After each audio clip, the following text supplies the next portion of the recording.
You ask Tiger to solve. This deals with linear equations with one unknown.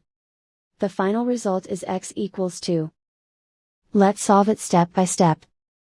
Simplify the expression. Expand the parentheses.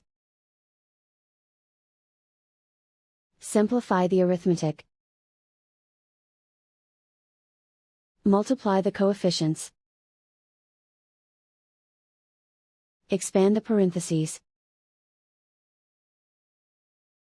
Group like terms. Simplify the arithmetic. Group all constants on the right side of the equation. Add 2 to both sides. Simplify the arithmetic.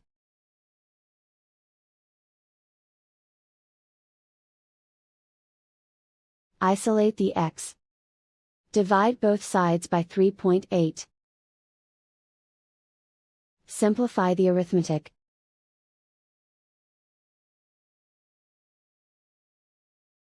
And so the final result is x equals 2.